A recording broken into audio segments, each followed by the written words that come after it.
Hello guys, Korean Kanakaraju సినిమా glimpse release చేయడం జరిగింది. గ్లిమ్స్ ఎలా ఉంది తెలుసుకునే ముందు కింద లైక్ బటన్ లైక్ చేసుకొని ఛానల్ సబ్స్క్రైబ్ చేసుకొని వీడియోల కంటే రేపుదాం. Director Mallapaka Gandhi, hero Varun Tej, heroine Ritika Nayak. అదేవిధంగా ఈ చిత్రంలో సత్య గారి గిట నటించడం జరుగుతుంది. ఈ గ్లిమ్స్ స్టార్టింగ్ లో కొరియా వాళ్ళు మన సత్య గారిని కొడుతుంటారు. మన హీరో కోసం వెయిట్ చేస్తుంటాడు మన సత్య గారు. మన హీరో కామెడీ ట్రాక్లో వచ్చి వాళ్ళని కొట్టి కనకరాజు కాదు అనే మాటతో సినిమా హారర్ కామెడీగా ఉండబోతుంది అని అర్థమవుతుంది. గ్లిమ్స్ చూశాక వరుణ్ తేజ్ గారు చాలా జాగ్రత్తగా ఈ సినిమాని తీసుకురావాలి అనిపిస్తుంది. నిజంగా చెప్తున్నా, విఎఫ్ఎక్స్తో పాటు తన యాక్టింగ్ స్కిల్స్ గిటకు బెటర్ చేసుకొని ఈ సినిమాలో ఎంటర్ కావాలనిపిస్తుంది. సినిమా గ్లిమ్స్ చూశాక గిట నా మాట ప్రకారం అయితే సినిమా 2020 సంవత్సరంలో సమ్మర్లో రిలీజ్ కాబోతుంది అంటున్నారు. మరి ఎప్పుడు రిలీజ్ అవుతుంది అంటే క్లారిటీ లేదు. ఈ సినిమా గ్లిమ్స్ చూశాక చాలా జాగ్రత్తగా ఉండాలి.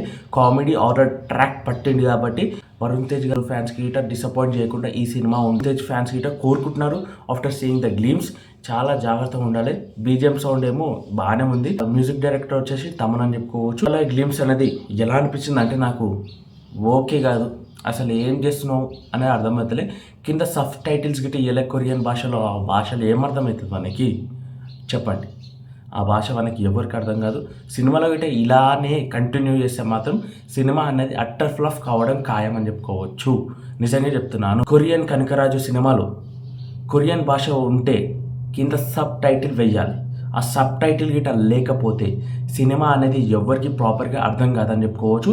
ఈ గ్లిమ్స్ చూసే గిట్ట అదే అనిపిస్తుంది. గ్లిమ్స్లో లాస్ట్లో కొరియన్ భాషలో వన్ హీరో కమ్మింగ్ బ్యాక్ అని చెప్పడం, దానికి ఒక్కదానికే సబ్ టైటిల్ ఇవ్వడం, ఇదేది అర్థం కాలేదు. కమ్మింగ్ బ్యాక్ ఒక్కటే అర్థమైంది సినిమా గ్లిమ్స్లో. నాకు మాత్రం హిట్ కావాలంటే చాలా చూసుకొని రావాలి ఈ సినిమా.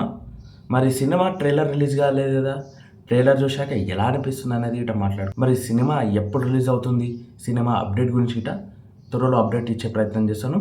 మరి వరుణ్ తేజ్ ఫ్యాన్స్ ఇంకా మీరు గ్లిమ్స్ చూడలేదా, కింద డిస్క్రిప్షన్లో లింక్ ఉంటుంది, వెళ్ళి చూడండి.